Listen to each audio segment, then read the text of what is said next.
నమస్తే, నేను ఋషి. ఇప్పుడు నేను పరిచయం చేయబోయే వ్యక్తి గురించి ముందు మాటలు చెబుతూ ఉంటే నాకు చాలా ఎక్సైటింగ్గా ఉంది. 60 ఏళ్ళు వచ్చేసాయి ఆయనకి. పుట్టినరోజు చేసుకుని షష్ఠపూర్తి గడిచిపోతోంది. కానీ రికార్డుల పరంగా 60 ఏళ్ళు అయ్యుండొచ్చు, కానీ ఆయన ఇంకా 40 ఏళ్ళలాగే ఉన్నారు. 150 సినిమాతో మన ముందుకు వస్తున్నారు. 150 సినిమా గురించి, అలాగే వారి రాజకీయ భవిష్యత్తు, ప్రస్తుతం ఉన్న పరిణామాల గురించి మాట్లాడదాం. ఎస్, మెగాస్టార్ చిరంజీవి ఎన్టీవీతో ఉన్నారు. చిరంజీవి గారు నమస్కారం అండి. నమస్కారం. So happy birthday. Thank you very much. చాలా ఆనందంగా ఉంది ఈ బర్త్డే సందర్భంగా మీతో ఇలా కూర్చున్నందుకు. ఫస్ట్ ఆఫ్ ఆల్, 7 ఏళ్ల తర్వాత మళ్ళీ సినిమా రంగం వెయిట్ చేస్తున్న రోజులు వచ్చాయి. సరే, మీ మనసులో ఏమనుకుంటున్నారో తెలియదు, కానీ మేమైతే ఎప్పుడెప్పుడు మళ్ళీ అన్నయ్య వస్తారా సినిమాల్లోకి వెయిట్ చేస్తున్నాం. సో ఫస్ట్ మాకు దాని గురించి ఏం చెప్తారు? 150th సినిమా అన్నది ఇంకా ఖచ్చితంగా వస్తుంది. ఏమైనా సరే రావటం ఎంత ప్రధానమో, వచ్చిన తర్వాత అది విజయవంతం అవటం కూడా అంతే ప్రాధాన్యత సంతరించుకోవాలి.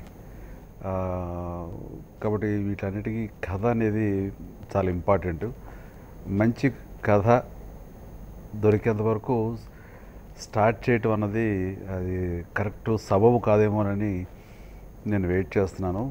ఆల్మోస్ట్ వాళ్ళు ప్రతి వారానికి 2-3 కథల చొప్పున వింటూనే వస్తున్నాను, కానీ ఏది ఒక సంతృప్తికరంగా నాకు లేదు. ఈ మధ్యకాలంలో పూరి జగన్నాథ్ చెప్పింది కొంత బాగుందనిపించింది, కానీ మా ఇద్దరికి మళ్ళీ సెకండ్ హాఫ్ అంతగా నచ్చలేదు. కాబట్టి తను వేరే సినిమాల్లో పడిపోయారు, కాబట్టి కొంచెం డిలే అయింది.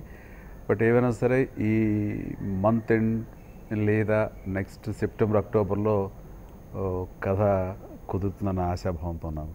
మీ వైపు నుంచి ఓకే, జస్టిఫైడ్, ఖచ్చితంగా విజయం సాధించాలి. మాకేమో అభిమానులకి మీరు కనిపిస్తే చాలు, ఫస్ట్ చాలా రోజులైంది మీ డ్యాన్సులు చూడాలి, ఫైట్లు చూడాలి అని చాలా ఆత్రంగా వెయిట్ చేస్తున్నాం. ఎనీవే, ఖచ్చితంగా కొడితే 6 కొట్టాలి, అందులో ఏమీ డౌట్ లేదు. సో అంటే ఎలాంటి కథ అంటే రకరకాల ఊహాగానాలు నడుస్తున్నాయి. మెసేజ్తో వస్తారా, అవుట్ అండ్ అవుట్ ఎంటర్టైనర్గా వస్తారా, పొలిటికల్ ఈక్వేషన్స్ ఉంటాయా, ఇట్లాంటి రకరకాల ఊహాగానాలు నడుస్తున్నాయి. ఏ సబ్జెక్ట్ అయినా సరే ఫస్ట్ దాన్ని వాళ్ళకి వినోదం అందివ్వటం అన్నది ప్రాధాన్యత. ఆ తర్వాత దానిలో అండర్ కరెంట్గా కానివ్వండి, లేకపోతే ఒక పార్ట్గా కానివ్వండి, ఒక సోషల్ మెసేజ్ ఉంటే మాత్రం దాన్ని మించింది లేదు. ఆ రకంగా చూస్తా అంటే ఒక ఠాగూర్ లాంటి సినిమా, అది ఒక ఎంటర్టైన్మెంట్తో పాటు ఒక మంచి స్ట్రాంగ్ మెసేజ్ ఉంది. అలాగే ఇంద్ర, అది కూడా ఒక మంచి కథాంశంతో, ఒక ఫ్యాక్షన్ బ్యాక్గ్రౌండ్ తోటి, బ్యాక్డ్రాప్ తోటి వచ్చేటువంటి సినిమా. ఇట్లాగా ఒక మంచి క్యారెక్టరైజేషన్ తోటి వినోదం అందిస్తూ at the same time social message ఉంటే నథింగ్ లైక్ దట్. కానీ ఒకసారి సోషల్ మెసేజ్ కుదరని పక్షంలో నా నుంచి 100% వినోదం కోరుకుంటారు. అది మాత్రం మిస్ అవ్వకూడదు. 100% వినోదం ఎలా అందివ్వాలి అంటే శంకర్ దాదా ఎంబీబీఎస్ లాగా, ఒక అన్నయ్య లాగా, ఒక రౌడీ అల్లులాగా, ఇలాంటివి కూడాను వచ్చి అలాంటి కథలు కూడా దొరికితే కనుక అలాంటి చేయాలని కూడా అనుకుంటున్నాను. బట్ ఏమైనా సరే ఎంటర్టైన్మెంట్, మాస్ ఎలిమెంట్ మాత్రం మిస్ అయ్యేలా చేయం. ఎగ్జాక్ట్లీ అదే అడగబోతున్నా. మీరు ఖచ్చితంగా మెసేజ్ ఇస్తే తీసుకోవడానికి, మీరు చెప్తే వినడానికి అందరూ ఖచ్చితంగా సిద్ధంగా ఉంటారు. కానీ చిరంజీవి మార్కు, చమక్కు మాత్రం అందులో మిస్ అయితే మాత్రం కొంచెం అభిమానులు కొద్దిగా వాళ్ళు ఎట్టి పరిస్థితుల్లో నిరాశపరిచే ప్రసక్తే లేదు. సాధారణంగా మీకు చాలామంది చెప్పే ఉంటారు, చిరంజీవి స్క్రీన్ మీద ఉంటే హీరోయిన్ ఎవరున్నా మేము చూడడం చిరంజీవినే చూస్తామని మీ మగ అభిమానులు అంటారు కదా. సో ఇప్పుడు హీరోయిన్స్ ఎంతమంది ఉండబోతున్నారు, ఎవరు ఉండబోతున్నారు? అది కథను బట్టి డిసైడ్ అవుతుందండి. ఏవైనా సరే కనీసం ఇప్పుడు డైరెక్టర్స్ ఎవరు ఏ కథ చెప్పాలని ప్రయత్నం చేసినా, ఏ కథ కూడా వచ్చి కథ చెప్పే ప్రయత్నం చేసినా 2 హీరోయిన్లు మినిమం ఉండాలి అని మాత్రం వాళ్ళు డిసైడ్ అయ్యి కథ చెప్తున్నారు. స్క్రీన్ నిండుగా ఉండాలి. డెఫినెట్గా 2 ఉండే అవకాశాలు ఉన్నాయి. బట్ ఏమైనా స్టోరీ డిసైడ్ చేయాలి. It is too early to say. Director విషయంలో కొంచెం అటు ఇటుగా ఆలోచిస్తున్నారా చిరంజీవి గారు? అంటే పూరి జగన్నాథ్ దాదాపుగా కన్ఫర్మ్ అయిపోయినట్టు న్యూస్. అవును, ప్రొడ్యూసర్ అనౌన్స్ చేశారు, ఒక రకంగా ట్వీట్ చేశారు. మళ్ళీ తర్వాత సెకండ్ థాట్ చేస్తున్నారు చిరంజీవి, కరెక్టేనా? అది నేను కానీ పూరి జగన్నాథ్ కానీ ఎవరైనా సరే మాకు కథ అనేది కుదురుతుంది, అయిపోయింది అన్న భావంతో ఉంది. బట్ లాస్ట్కి వచ్చేసరికి ఎందుకు ఇద్దరికీ సాటిస్ఫాక్షన్ కలగలేదు. దాంతో ఆయన కూడా మళ్ళీ పునరాలోచనలో పడ్డారు. ఈలోగా ఆయన వేరే సినిమాతోటి, చిన్న సినిమాతో ఇంకోటి బిజీగా ఉన్నారు ఆయన. దాంతో దానికి ఒక చిన్న ఫుల్ స్టాప్ అనలే కానీ చిన్న కామా పడింది. ఇక వేరే రైటర్స్ ఎవరైనా స్టోరీ చెప్పడం ముందుకు వస్తే కనుక ఆ కథను బట్టి వేరే డైరెక్టర్లు ఉండొచ్చు. అందుకని దేనికైనా నేను ఓపెన్గా ఉన్నాను, పూరి జగన్నాథ్ కూడా అది వెల్కమ్ చేస్తూ ఆయన ఓపెన్గా ఉన్నారు. ప్రస్తుతానికి అయితే కనుక ఆ విషయంలో కొంచెం ఒక సస్పెన్స్ స్టాప్ పడింది. ఎన్నాళ్ళు అనుకోవచ్చు ఫ్రెండ్స్కి తెరపడి? ఇది ఐ థింక్ హోప్ఫుల్లీ ఇంకొక 1 month లోపల క్లారిటీ వచ్చేస్తుంది. So definitely it's a good news for your fans. ఎన్నాళ్ళు వెయిట్ చేస్తారు, ఒక్క నెల ఆగితే వాళ్ళకి అదే అన్నారు శుభవార్త తెలుసు. ఏదైనా అర్జెంటుగా స్టార్ట్ చేయడం అనేది ముఖ్యం కాదు, ఏమైనా సరే ఒక విజయవంతమైన సబ్జెక్ట్తో స్టార్ట్ చేయడం అనేది ముఖ్యం. నేను ఇందాక చెప్పినట్టు కొడితే 6 కొట్టాలి, అదే బౌండరీ అట్లా ఆగిపోవడానికి ఛాన్స్ లేదు. సో ప్రొడ్యూసర్ చిరంజీవి గారు అంటే చాలామంది పోటీ పడ్డారు. చిరంజీవి గారు 150 సినిమా చాలామంది బహిరంగ వేదికల మీద మిమ్మల్ని అడిగారు, కానీ ఇక్కడ చాలా పార్షియల్గా తీసుకున్నట్టేనా రామ్ చరణ్ ప్రొడ్యూసర్గా చేస్తున్నారు అంటే? ఇంకా ఇట్ ఈస్ రామ్ చరణ్ ప్రొడ్యూసర్గా ఖచ్చితంగా అది జరిగి తీరుతుంది. బయట వాళ్ళకి ఎవరికి ఇక మీ 150 సినిమా బయట చేసే అవకాశం అయితే లేదు ఫస్ట్. ఎందుకంటే Charan very much interested to produce. మన ఓన్ కంపెనీ ఉండాలి, మన హౌస్ ప్రొడక్షన్ అనేది ఒకటి స్టార్ట్ చేయాలి, అది నీ సినిమాతోటి స్టార్ట్ అయితే బాగుంటుంది అది అంటూ ఉంది. వాళ్ళకి కమర్షియల్ ఆలోచనలు ఉన్నటువంటి యంగ్స్టర్స్ కాబట్టి వాళ్ళ దానికి నేను కూడా సై అన్నాను. So rest of them better like next time. So dances, ఇంకా చిరంజీవి అనగానే మాకు ఫస్ట్ యాక్షను డ్యాన్సెస్. సో కొంచెం గ్యాప్ తర్వాత అదే స్థాయిలో మేము ఎక్స్పెక్ట్ చేయొచ్చా డ్యాన్సెస్? అది నేను కూడా ఎక్కడ ఏమి డ్యాన్సెస్ ఎలా చేస్తాను అనేది నేను ఎప్పుడూ చెప్పి చేయలేదు. ఆ మ్యూజిక్ను బట్టి ఆ టైంలో వాళ్ళు మా మ్యూజిక్ డైరెక్టర్స్ ఇచ్చే మ్యూజిక్ని బట్టి డ్యాన్స్ కోరియోగ్రాఫర్స్ వాళ్ళు చేసే డ్యాన్స్ డైరెక్షన్ బట్టి నా మూమెంట్స్ ఉంటాయి. బట్ ఎలాంటివి ఇచ్చినా సరే నాకు అనుగుణంగా నా బాడీ లాంగ్వేజ్కి తగినట్టుగా వాళ్ళు కంపోజ్ చేస్తారు. ఆ రకంగా చేయడానికి మాత్రం ఎప్పుడు నేను వెనకం చేసేది లేదు. సో ఫ్యాన్స్ అయితే ఎక్స్పెక్టేషన్స్ పెట్టుకోవచ్చుగా? పెట్టుకోవచ్చు. సో కొద్దిగా పక్కకు వద్దామా ప్లీజ్, రాజకీయాల వైపు. ఓకే. సో 150th మూవీ వస్తోంది, మీరు రాజకీయాల్లో కూడా యాక్టివ్గానే ఉన్నారు. సో ఎలా బ్యాలెన్స్ చేద్దాం అనుకుంటున్నారు, ఎలా బ్యాలెన్స్ చేయబోతున్నారు? నిజం చెప్పాలంటే ఇప్పుడు రాజకీయంగా ఒక రకమైన స్తబ్దత పీరియడ్, అండ్ ఈ పీరియడ్లో సఫిషియంట్ టైము నాకు నా వ్యక్తిగతంగా నాకు దొరికింది. సో ఈ సమయాన్ని నేను ఫిలిం మేకింగ్ వైపు, నటన వైపు నేను పెట్టడానికి అవకాశం లభించింది. మొన్నటి వరకు ఫుల్ ఫ్లెడ్జ్డ్గా నేను దాని మీదే పొలిటికల్గానే దృష్టి సారించాల్సిన పరిస్థితి, బాధ్యతలు, ధర్మం నెరవేర్చాల్సిన పరిస్థితి.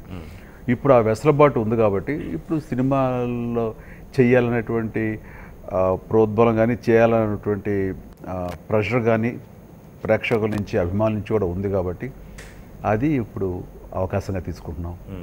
కాబట్టి కావాల్సిన టైము, ఆ వెసులుబాటు ఉంది. అట్ ద సేమ్ టైం ఇటు కాంగ్రెస్ పార్టీకి కూడా ప్రస్తుత పరిస్థితుల్లో మీ అవసరం అంతే ఉంది.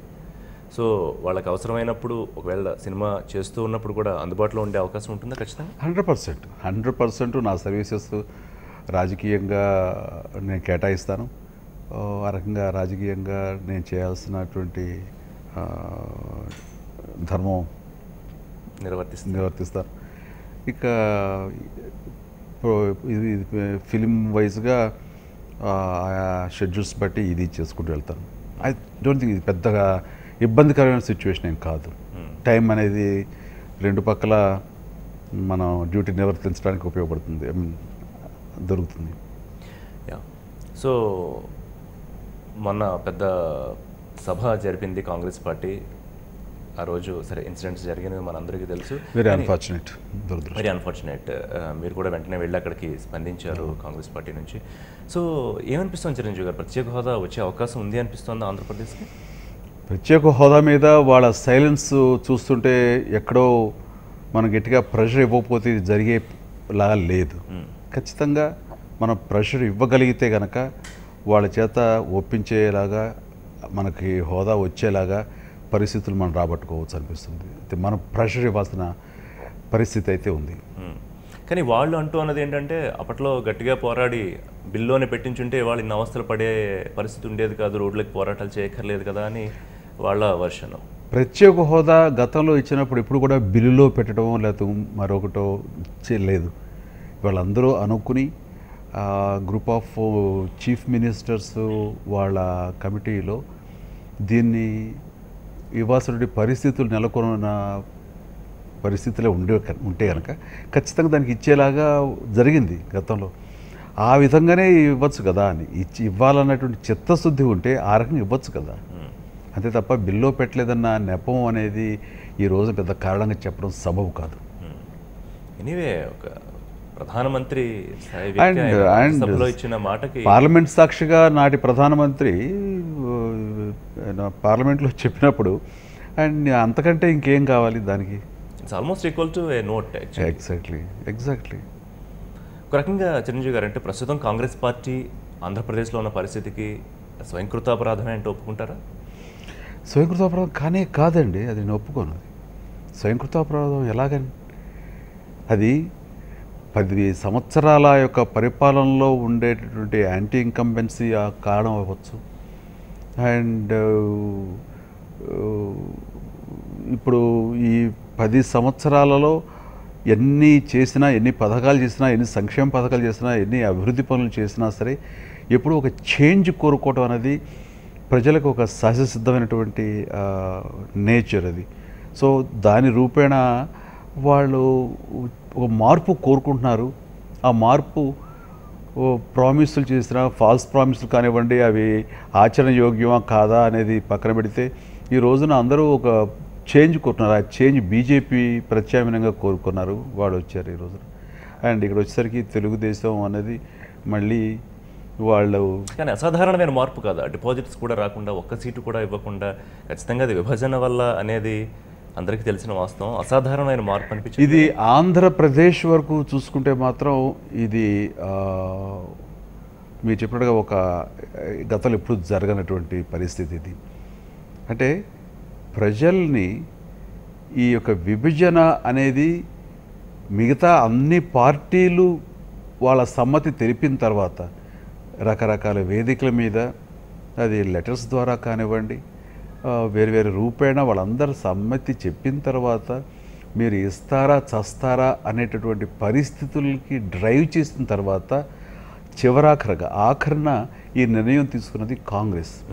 నిర్ణయం తీసుకున్న తర్వాత దానివల్ల వచ్చే డిసడ్వాంటేజెస్ ఏదైనా ఉంటే కనుక అది మనకు అడ్వాంటేజ్గా మార్చుకోవాలని వీళ్ళు చేసేటువంటి కుట్ల రాజకీయంలో బలైపోయింది తప్ప కాంగ్రెస్. నిజంగా కాంగ్రెస్ ఇది తానుగా తలపెట్టింది కాదు, తానుగా తీసుకున్న నిర్ణయం కాదు, ఆ రకంగా బలి కాబడింది. అంటే ఏమాత్రం రాజకీయ కారణాలు, రాజకీయ ప్రయోజనాలు ఆశించుకుంటానే ఇంత పెద్ద నిర్ణయం జరిగిపోయిందంటారా చిరంజీవి గారు? ఇందులో రాజకీయ ప్రయోజనాలు ఏమీ లేదు.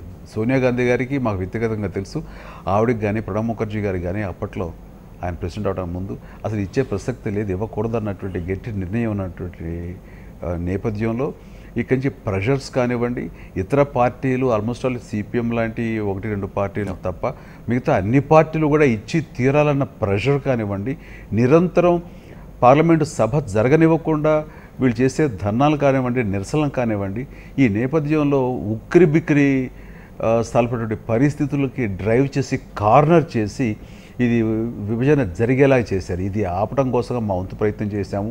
ఇది అనివార్యం అని తెలిసిన తర్వాత ఇంకా బెటర్ చాయిస్ ఏమిటి అంటే యూటీ అనేది పెట్టాలని నేను వ్యక్తిగతంగా ఫీల్ అయ్యి, ఎందుకంటే ప్రతి ఒక్కళ్ళకి హైదరాబాద్ని ప్రొటెక్ట్ చేసుకోవాలి, హైదరాబాద్లో నివసించేటటువంటి ప్రతి ఒక్క తెలుగు వాళ్ళు కూడా అన్నమాట, ఏ రాష్ట్రానికి ప్రస్తుతం ఏ రాష్ట్రం సంబంధించిన వాళ్ళైనా సరే, ఏ ప్రాంతానికి సంబంధించిన వాళ్ళైనా సరే వాళ్ళు కోరుకుంటున్నారు. కాబట్టి ఆ ప్రయత్నం కూడా సఫలం కాకపోవడంతో నాకు కొంచెం చిన్న డిసప్పాయింట్మెంట్ ఏర్పడింది.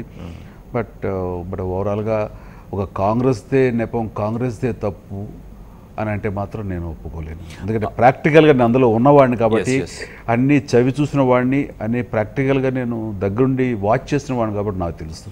అప్పట్లో చిరంజీవి గారు మీరు కేంద్ర మంత్రిగా ఉండి, అలాగే మీ సహచార మంత్రులు కానివ్వండి, ఎంపీలు కానివ్వండి, చాలా చెప్పే ప్రయత్నం చేశారు. అంటే మిమ్మల్ని ఎవరిని కన్సిడర్ చేయలేదా, లేకపోతే పొలిటికల్ డెసిషన్ మేడ్ కాబట్టి ఇంకా వెనక్కి వెళ్ళము అన్న రీతిలోనే వ్యవహరించింది కాంగ్రెస్ పార్టీ? కంటే ఇంక ఇర్రివర్సబుల్, ఇది వెనక్కి తీసుకునే పరిస్థితి కానివ్వండి, వెనకంజ వేసే పరిస్థితి కానీ ఇంకా లేదు. ఒకసారి నిర్ణయం తీసుకున్న తర్వాత ఇంకా మనం ఎలాగో ఇవ్వాల్సింది.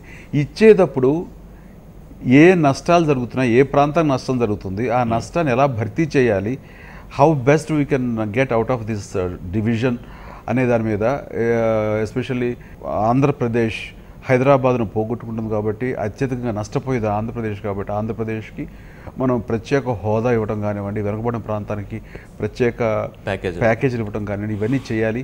అలాగే ఏమేమైతే ఇన్స్టిట్యూషన్స్, విద్యా సంస్థలు కానీ వైద్య సంస్థలు ఏమైతే మనం మిస్ అవుతున్నామో అవన్నీ కూడాను ఇందులో మళ్ళీ మనం పొందుపరచాలని, అవన్నీ కూడా బిల్లులో పొందుపరచడం జరిగింది. అవన్నీ రాబట్టే దిశగా దాన్ని డిజైన్ చేయడం జరిగింది.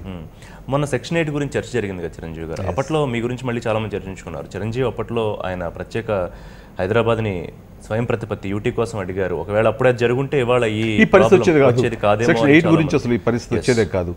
అదే ఇందాక నేను చెప్పినట్లుగా నేను అన్నప్పుడు చాలామంది దాన్ని ఇది జరగంది అని మాట్లాడుతున్నాడు. ఆయన జరగదు ఇదేనని. అంటే మీ దగ్గర వాళ్ళు ఎవరైనా కొంత ఇన్సూరెన్స్ అట్లా ఏమన్నా వచ్చిందా? రాహుల్ గాంధీ గారితో మీరు మాట్లాడినప్పుడు కానీ, సోనియా గాంధీ, అంటే మీరు చాలా గట్టిగా నేను రాహుల్ గాంధీ గారి సమక్షంలో మాట్లాడాను, సోనియా గాంధీ గారి సమక్షంలో మాట్లాడాను, మా నాటి ప్రధానమంత్రి మన్మోహన్ సింగ్ గారి సమక్షంలో కూడా నేను గట్టిగా మాట్లాడినప్పుడు ఒకళ్ళిద్దరు మాతో మినిస్టర్స్ అది ఇంకా తప్పదు అనుకున్నప్పుడు ఇది కూడా బెస్ట్ ఆప్షన్, అట్లీస్ట్ శాశ్వతంగా కాకపోయినా సరే, శాశ్వతమైనటువంటి యూటీ కాకపోయినా సరే ఇది తాత్కాలికమైనటువంటి యూటీగా ఒక 10 ఏళ్ల పాటు ఇవ్వండి అంటూ దాని సన్సెట్ క్లాజ్ అని కూడా మీరు పొందుపరచవచ్చు.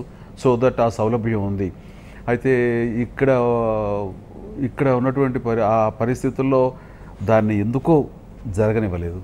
అది వాళ్ళు గట్టిగా అనుకుని ఇవ్వాలని అనుకుంటే ఇవ్వలేకపోయారా, లేకపోతే కాన్స్టిట్యూషనల్గా ఇలాంటి పరిస్థితుల్లో కాన్స్టిట్యూషనల్గా దాన్ని డిజైన్ చేయలేరా ఏమిటి అనే దాని మీద మాత్రం నేను క్లారిటీగా చెప్పలేను. కానీ బట్ అది అయ్యి ఉంటే మాత్రం ఈనాడు ఈ పరిస్థితి వచ్చే కాదు, సెక్షన్ 8 గురించి ఇలాంటి పరిస్థితి ఉండేది కాదు. ఓటుకు నోటు వ్యవహారం కానివ్వండి, ఫోన్ ట్యాపింగ్, సెన్సేషనల్ ఇష్యూస్ ఈ మధ్య తెలుగు రాష్ట్రాలను కుదిపేస్తున్నాయి. సో వాటి గురించి ఏమైనా స్పందిస్తారా? దీని గురించి ప్రత్యేకించి స్పందించేది ఏముందండి, ఇది అన్నీ తేడతెల్లం ఇది. అండ్ ఈ నోటుకు ఓటుకు సంబంధించి మేము చేయలేదు, మాకు సంబంధం లేదు అని వీళ్ళు చెప్పలేకపోతున్నారు. అండ్ చెప్పలేక ఏం చేస్తున్నారు అంటే నెక్స్ట్ మా ఫోన్ ట్యాపింగ్ జరిగింది, ఫోన్ ట్యాపింగ్ అన్నది ఇది ఎంతవరకు సబబు, ఇవి అన్యాయం కాదా అంటూ వీళ్ళు వెలుగెత్తి దాన్ని డిఫెండ్ చేసుకున్నారు.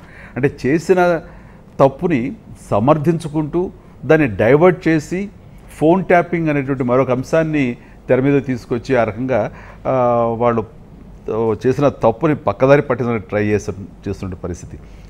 ఇందులో మాత్రం తప్పు జరిగింది. ఇది అవినీతి అనేది ఉంది, ఇది పెద్ద స్కామ్, ఇది నోటుకు ఓటు అనే స్కామ్. ఇందులో డైరెక్ట్గా ప్రత్యక్షంగా ఇరుక్కున్న వాళ్ళు ఉన్నారు, పరోక్షంగా దీనికి కారణమైన వాళ్ళు తప్పించుకోవడానికి ప్రయత్నం చేస్తున్నారు. అంటే ఏవైనా సరే ఇది కోర్టులో ఉంది కాబట్టి నేను ఇంతకు మించి మాట్లాడకూడదు, సబబు కాదు. అంటే ఒక వైపు తప్పు ఉంది అనుకుంటున్నారా, రెండు వైపులా తప్పు ఉందని నమ్ముతున్నారా? ఫోన్ ట్యాపింగ్ గురించి ఇంతవరకు ఎలాంటి క్లారిటీ రానటువంటి ఒక నేపథ్యంలో అది జరిగిందన్నది నేను ఊహించి నేను చెప్పలేను. బట్ నోటుకు ఓటు అన్నది ఈ రోజున జరిగింది ప్రతి ఒక్కరికి తేడా. ప్రస్తుతానికి తప్పు ఒకవైపు జరిగిందన్నది సుస్పష్టం, రెండో వైపు అన్నది అది సుస్పష్టం కాదు. రైట్. 150 సినిమా కోసం ఒకవైపు ఆతృతగా ఎదురు చూస్తూనే ఆంధ్రప్రదేశ్ ప్రజలు, మరోవైపు ఇంకొక మాట వినిపిస్తోంది, బహుశా మీ చెవిన పడే ఉంటుంది అది. మీరు కనుక ప్రత్యేక హోదా కోసం నడుం బిగించి మీరు లీడ్ చేసి దీక్షకు ముందుకు వెళితే, దీక్ష అంటే నేను కూర్చుని నిరసన దీక్షలు, ఆమరణ దీక్షలు కాదు, ఒక పోరాటానికి దిగితే సాధ్యం అవుతుందేమో అన్న ఒక ఆశాభావం ఆంధ్రప్రదేశ్ ప్రజల్లో ఉన్నట్టుగా మీకేమన్నా తెలిసిందా? ఇది ఏ ఒక్కళ్ళు వ్యక్తిగతంగా పోరాడితేనో లేకపోతే మీరు చెప్పినట్టుగా పోరు చేస్తేనో దీక్షలు చేస్తేనో అంత తేలిగ్గా వస్తుందనే భావం అయితే నాకు లేదు. ఇవన్నీ సమిష్టిగా చేయాల్సింది. సమిష్టిగా ఒక పార్టీ కూడా కాదు, అన్ని పార్టీలు, విపక్షాలు అన్నీ కలిపి పోరాడితేనే ఇది జరుగుతుంది, ఖచ్చితంగా జరుగుతుంది. దాని ఇంటెన్సిటీ ఉంటుంది. ఇది ఏ ఒక్కళ్ళు వ్యక్తిగతంగా చేసే జరుగుతుంది అన్నది అది అభిమానించే వాళ్ళు వాళ్ళ తరపున వాళ్ళ అభిప్రాయం ఏమో కానీ, బట్ ఇది నేను ప్రాక్టికల్గా ఈ పొలిటికల్గా నాకు సెంటర్ గురించి కేంద్రం గురించి తెలిసినటువంటి ఈ ధర్మిలా మాట్లాడుతున్నాను. ఇది సమిష్టిగా అందరం కలిపి పోరాడి ఒత్తిడి తీసుకొస్తే తప్ప అయ్యేది కాదు. ఇది కొంచెం మంచి రోజులు వచ్చినట్టు కనిపిస్తున్నాయా చిరంజీవి గారు కాంగ్రెస్కి? దేశవ్యాప్తంగా అడుగుతున్నాను నేను. ఖచ్చితంగా జరుగుతున్న పరిణామాలు ఖచ్చితంగా. ఎందుకంటే బీజేపీ అన్నది ఈ ఒక 15 నెలల పై కాలంలో వాళ్ళు ఏవైతే కనుక వాగ్దానాలు చేశారో అవన్నీ కూడాను శుష్క వాగ్దానాలుగానే ఉండిపోయినాయి, కేవలం మాటలుగానే ఉండిపోయినాయి తప్ప చేతల్లో ఏది కనపడటం లేదు. నిజానికి నేను ఒక పొలిటికల్గా నేను మాట్లాడట్లేదు, చిత్తశుద్ధితో మాట్లాడుతున్నాను. వాళ్ళు మాకు ఏమనిపించిందంటే ఒక బ్లాక్ మనీ స్విస్ బ్యాంకులో మూలుగుతుంది, దాన్ని 100 రోజుల్లో తీసుకొచ్చి పొలిటికల్గా ఆయన అన్నమాట, మేము ప్రతి ఒక్క పేదవాడికి ఒక అర్హులైన వాళ్ళకి లక్షల్లో మేము ఇస్తాము అని అంటే ఇది ప్రాక్టికల్గా సాధ్యమేనా అని అనిపించింది. కానీ వాళ్ళు చెప్పే మాటలు, ముఖ్యంగా మోడీ ఇచ్చే వాగ్దానం చూస్తుంటే ఏమో చేస్తాడేమో అన్న యొక్క అభిప్రాయానికి నేను కూడా ఎరయ్యాను. మరి అది చూస్తే ఈరోజు చూడండి, దాని గురించి ఏమీ లేదు, నిమ్మకు నీరెత్తినట్టున్నారు. అది నీటి మీద మాటలాగే రాతలాగే ఉంది తప్ప అందులో ఇంతవరకు ప్రాక్టికల్గా ఏమీ లేదు. స్వచ్ఛ భారత్ అనే ఒక కార్యక్రమాన్ని వాళ్ళందరూ మొదలుపెట్టారు. అది ఒక వారోత్సవాల్లా చేశారు, చీపురు పట్టారు, టోపీలు పెట్టి దాన్ని చేశారు. ఈ రోజును చూస్తే కనుక ఎక్కడైనా సరే ఎవరైనా సరే దాని గురించి చేశారు, కేవలం ప్రచారానికి మాత్రమే లిమిట్ అయ్యింది దానికి. సో ఆయన కూడా వారానికి నేను 1 గంట చేస్తాను అన్నారు ఆయన. ఇప్పుడు నెలకి 2 నెలలకు కానీ 1 నిమిషం కూడా చేయలేని పరిస్థితి ఆయన. అండ్ ఎక్కడ లేని విధంగా పార్లమెంట్లో ఆయన ఒక్కసారి కూడా నోరు తెచ్చి మాట్లాడరేమండి. పార్లమెంట్ కదా నిజమైనటువంటి వేదిక, అక్కడ మాట్లాడలేదు.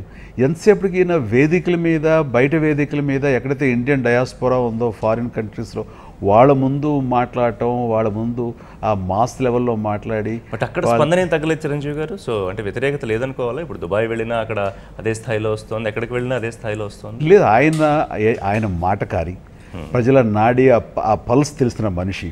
దాన్ని ఏ రకంగా మీటితే జనస్పందన వస్తుంది అనేది బాగా తెలిసిన వ్యక్తి కాబట్టి ఆయన ఆ రకంగా దాన్ని చాలా చక్కగా ఆ వేదికలు వినియోగించుకుంటున్నారు, క్లాప్ ట్రాప్ తీసుకుంటున్నారు, ప్రశంసలు పొందుతున్నారు. బట్ ప్రాక్టికల్గా ఏమిటి అని ఒక విశ్లేషకుడిగా మనం మాట్లాడుకుంటే వాళ్ళ నుంచి వచ్చినటువంటి డెవలప్మెంట్కి సంబంధించి కానివ్వండి, మరొక రకంగా ఏమి తీసుకున్నా సరే ఇది కేవలం ప్రచారమే తప్ప ప్రాక్టికల్గా అభివృద్ధి కానివ్వండి, రిజల్ట్ కానివ్వండి శూన్యం.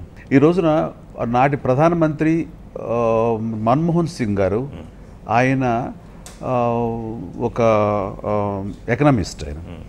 ఆయన టైంలో $145 ఆయిల్, క్రూడ్ ఆయిల్ ఉండేది. అప్పుడు మనకి 67 రూపాయలు దాకా లీటర్ పెట్రోల్ ఉండేది. ఈ రోజున అది $45కి తగ్గిపోయింది క్రూడ్ ఆయిల్. అంటే రిలేటివ్లీ ఎంత తగ్గించుకోవచ్చు? ఏమైనా తగ్గిందా? సో ఆ రకంగా నిత్యావసర వస్తువులు కానివ్వండి, అలాగే వ్యవసాయదారులకు సంబంధించినటువంటి చేయాల్సినటువంటి ప్రామిసులు ఏది కూడా వాళ్ళకి సపోర్ట్గా నిలబడకపోవడం కానివ్వండి, వాళ్ళకి అన్ని రకాలుగాను లేకుండా, ఇంకా మన ఈ మధ్య నేషనల్ క్రైమ్ బ్యూరో ఆ రిపోర్ట్స్ గణాంకాలు వచ్చినాయి. అందులో 35% ఈ 1.5 ఇయర్లో 35% ఈ యొక్క బలవన్మరణాలు వచ్చినాయి. అంటే కనుక అది ఎవరి ఫెయిల్యూర్ అండి? వాళ్ళేమో గత తాలూకా ప్రభావం అని చెప్తున్నారు. అంటే ఒక్క ఏడాదిలో మార్చలేం కదా, 10 ఏళ్ల ప్రభావం ఇప్పుడు కనిపిస్తుంది. మార్చలేరు, కానీ కొంతైనా తగ్గించుకునే ప్రసక్తి మన ప్రయత్నం చేయాలి. అలా ఇలాగ ప్రతి విషయంలో కూడాను వాళ్ళు ఫెయిల్యూర్ కనుక నాకైతే కనపడుతుంది. ఇక జనసేన పవర్ స్టార్ పవన్ కళ్యాణ్ అన్నగా మిమ్మల్ని గౌరవిస్తారు, కానీ రాజకీయంగా విభేదించారు. ఏమనిపించింది అప్పట్లో? నాకేమనిపించలేదు. అది నా బిడ్డ అయినా సరే, పవన్ కళ్యాణ్, రామ్ చరణ్ నేను వేరుగా చూడాను. ఇద్దరు నాకు 2 కళ్ళు లాంటి వాళ్ళు, 2 బిడ్డలు లాంటి వాళ్ళే. కాబట్టి అయితే వాళ్ళ విధానాలు కానీ, ఆలోచనలో కానివ్వండి, వాళ్ళు వేరే పంధాలు ఉండటం అనేది తప్పులేదు. కాంగ్రెస్లో మీరు కీలక నాయకుడిగా ఉన్నప్పుడు కాంగ్రెస్కు హఠావో దేశ్కి బచావో నినాదంతో ఆయన వచ్చిన మొదటి సభ హోరెత్తిపోయింది. ఏం డిస్టర్బ్ అవ్వలేదా? ఎందుకు డిస్టర్బెన్స్ ఎందుకు ఉంటుందో నాకైతే తెలియట్లేదు, అర్థం కావట్లా. డిస్టర్బెన్స్ అంటూ ఏమి ఉండదు, తన విధానం అది. అండ్ ఎన్నోసార్లు మేము విడిగా మాట్లాడుకుంటున్నప్పుడు కూడా ఒక్కోసారి ఒక అందమైన డిబేట్ లాగా కూడా జరిగేవి. అంటే అది నేను కన్విన్స్ కాలేకపోవచ్చు, లేదా ఏం చెప్పిన దానికి తను కన్విన్స్ కాలేకపోవచ్చు. అంత మాత్రం చేత కలిసి భోజనం చేయకుండా ఉన్నామా? కాబట్టి హర్ట్ అవ్వటం అనేది కానీ, లేకపోతే మీరు అన్నట్లుగా ఏదైనా అసంతృప్తి కానీ డిస్టర్బ్ అయ్యారా అనేది అది ఐ థింక్ అలా అది దానికి తావే లేదు. కొంచెం అభిమానులు ఇబ్బంది పడుతున్నట్టున్నారు. అభిమానులు ప్రతిదీ భూతద్దులో చూస్తారు, వాళ్ళు చాలా సెన్సిటివ్గా ఫీల్ అవుతుంటారు. బికాస్ చాలా ఓన్ చేసేసుకోవడం వల్ల సమస్య. మేబీ అభిమానులు ఏ రకంగా తీసుకుంటారనే దాని మీద నేను స్పందించలేను, కానీ బట్ ఇది మాకు మాత్రం ఇంట్లో ఎలాంటి విభేదాలు లేవు. అండ్ పండగలకి, పబ్బాలకి, ఆదివారాలకి, ఇంపార్టెంట్ డేస్లోను, పెళ్ళిళ్ళకి మళ్ళీ కలిసి మామూలుగానే ఉంటాం. మా మధ్య మాత్రం వ్యక్తిగతంగా కలుసుకున్నప్పుడు అలాంటి టాపిక్ వ్యక్తం కాదు. సో పవన్ కళ్యాణ్ ఒక రాజకీయ నాయకుడిగా ఫ్యూచర్లో సక్సెస్ కాగలుగుతారా అంటే? డెఫినెట్గా అవ్వాలని నేను కోరుకుంటున్నాను. నా తమ్ముడు రాజకీయాలు, చిన్నప్పటి నుంచి రాజకీయాలు అంటే ఇంట్రెస్ట్, తనకి రాజకీయాల్లోకి రావడం కోసంగా. అయితే నాకు కూడా ఏంటంటే ఇలాంటి పరిస్థితుల్లో ఇలా వస్తాడని అనుకోవాలి. ఏదో జనరల్ ఎలక్షన్స్లో కొద్ది రోజుల ముందు ఏమైనా బయటపడతాడేమో అనుకున్నాను తప్ప, ఇప్పుడు ఈ ఎన్నికల్లోనే బయటపడి తను పార్టిసిపేట్ చేయకుండా, తను ఎక్కడా కూడాను ఎన్నికల్లో పాల్గొనకుండా ఈ రకంగా అదొక్కటి నేను పార్టీలకు మద్దతిస్తూ నేను అది ఒకటి ఊహించలేదు. కానీ అండ్ ఏదో కాంగ్రెస్ పార్టీకి సపోర్ట్గా ఉంటాడు, లేకపోతే నాకు అన్ని రకాలుగా నేను ఏమంటే అది చేస్తాడు అని మాత్రం నేను అనుకోను. తనకంటూ వ్యక్తిగత అభిప్రాయాలు ఉన్నాయి, దానిలో చాలా క్లారిటీ ఉంది. ఆ రకంగా తను ముందుకు వెళ్తున్నందుకు నేను దాన్ని ఒక సోదరుడుగా నేను దాన్ని వెల్కమ్ చేస్తాను. అండ్ వేరు పార్టీలుగా ఉన్నందుకు ఆయా సమయంలో విభేదించాల్సి వస్తే ఆ రకంగా విభేదించడానికి ఎప్పటికీ రాజకీయ ప్రత్యర్థి. రాజకీయంగా మరో పార్టీ ఉంటే కనుక అది దాన్ని ఎలా అంటారో నాకు ప్రత్యేకించి తెలియదు, కానీ బట్ ఏమైనా సరే ఫ్యామిలీగా 1, రాజకీయాలుగా 2 వేరు. చాలా పెద్ద విజన్తో ఆంధ్రప్రదేశ్కి చాలా చేద్దామని చిరంజీవి రాజకీయాల్లోకి వచ్చారు. మధ్యలో ఎవరన్నా మిస్లీడ్ చేశారా, లేకపోతే ఎవరన్నా మీరు ఎక్కువగా నమ్మి ఇబ్బంది పడ్డారా రాజకీయంగా వేసిన అడుగుల్లో? రాజకీయంగా ఎప్పుడు కూడాను నేను అనుకున్నది, నాకు తెలిసిన మేరకు, నాకు అనిపించిన విధంగా నేను వెళుతూనే వచ్చాను తప్ప, నేను మిస్లీడ్ అయిందని కానీ, నన్ను మిస్లీడ్ చేసింది కానీ, అట్లాగా నేను నమ్మి మోసపోయింది మాత్రం అట్లా ఎప్పుడూ లేదు. అయితే ఎంతవరకు సమర్థనీయమైనటువంటి మనుషులు నా చుట్టూ ఉన్నారు అనే దాని మీద నేను అగ్రీ చేస్తాను. అది వాళ్ళ యొక్క బట్ ఏమైనా సరే మేబీ చిన్న పొరపాట్లు జరుగుంటాయి డెఫినెట్ జరుగుతాయి, లేకపోతే ఈ రకంగా రిజల్ట్స్ ఉండవు, దాన్ని ఒప్పుకుంటూనే. బట్ ఎవరు పడిగట్టుకుని మోసం చేయాలనో, లేకపోతే నా యొక్క ఫెయిల్యూర్ని నేను చవి చూడాలనో అలాంటి ప్రయత్నాలు చేసేయని మాత్రం నేను అనుకోను. ఆంధ్రప్రదేశ్లో కాంగ్రెస్ పార్టీ అధికారం అనే మాట చూడడానికి ఎన్ని సంవత్సరాలు పట్టే అవకాశం ఉంది? దానికి ఏమీ చెప్పలేమండి. ఎందుకంటే బీజేపీ అన్నది రాజీవ్ గాంధీ రావడానికి ముందు కేవలం రాజీవ్ గాంధీ వచ్చే సమయంలో కేవలం 2 సీట్లు మాత్రమే ఉన్నాయి. ఆ తర్వాత చూడండి వాళ్ళు అధికారం చేజెక్కించుకున్నారు. అట్లాగా ఏది చెప్పలేము. బట్ అవి చిన్న దెబ్బలు. నెక్స్ట్ టర్మ్లో కాంగ్రెస్ రాదు అంటానికి ఎవరు చెప్పగలరు? చెప్పలేము, ప్రిడిక్ట్ చేయలేము. కానీ పరిణామాలను బట్టి ఒక అంచనా, ఒక అబ్జర్వర్గా పరిణామాలను బట్టి ఈ యొక్క సంవత్సర కాలంలోనే మళ్ళీ ఎంతో బెటర్ ఇమేజ్ పెరుగుతుందని నాకు అనిపిస్తుంది. రాహుల్ గాంధీ తన యాక్టివ్గా ఉండటం అండ్ రైతుల కోసం పాదయాత్రలు చేయటం, ఇలాంటి ప్రత్యేక హోదా కోసం మేము చేసే ఈ పోరులో ఆయన ఢిల్లీ నుంచి ఆయన మద్దతు తెలపటం అండ్ పార్లమెంట్లో మళ్ళీ ధీటుగా మాట్లాడటం, ఇవన్నీ కలిపి ఒక కాంగ్రెస్ సోనియా గాంధీ గారు ఆవిడ స్పీకర్ పోడియంలోకి వెళ్ళడం అనేది అసలు ఎవరు ఒక లీడర్గా అనేది, అంటే అవతల వాళ్ళు మాట్లాడినటువంటి మాటలు చాలా హ్యూమిలేషన్ను, చాలా ఎమోషన్కి గురి చేసిన దరిమిలా వారు వెళ్ళటం జరిగింది. అండ్ నిరసన వ్యక్తం చేయటంలో ఈ ప్రజాస్వామ్య పార్లమెంటరీ వ్యవస్థలో అదొక విధానం. సో అదేమీ అంటే గతంలో ఎన్ని జరగలేదా అంటే జరగకుండా పోలేదు, బట్ మనం అనుకోలేము ఉండం. బట్ నేను అనుకోవటం అది ఆవిడ ఆ విధంగా నిరసన తెలియజేయటం అనేది తప్పేం కాదు. Right, thank you very much Chiranjeevi గారు. ఇటు రాజకీయంగా అటు సినిమాల పరంగా థ్యాంక్ యూ. మీ సేవలు ఆంధ్రప్రదేశ్కి అలాగే దేశంలో ఉన్న తెలుగు వాళ్ళందరూ కూడా చూసి ఆనందించాలి అని మేము కోరుకుంటున్నాం. థ్యాంక్ యూ వెరీ మచ్ ఎన్టీవీతో మాట్లాడినందుకు. మరొకసారి మీకు బర్త్డే విషెస్ చెప్తూ thank you so much. Thank you. So ఇది మెగాస్టార్ చిరంజీవి గారితో రాజకీయాలు అలాగే వారి సినిమాలకి సంబంధించిన చిట్ చాట్. ఇక 150వ సినిమాకి సంబంధించి పూర్తి డీటెయిల్స్ ఎప్పుడు మన ముందుకు రాబోతోంది అనే విశేషాలు మా కొలీగ్ రోజా అందిస్తారు.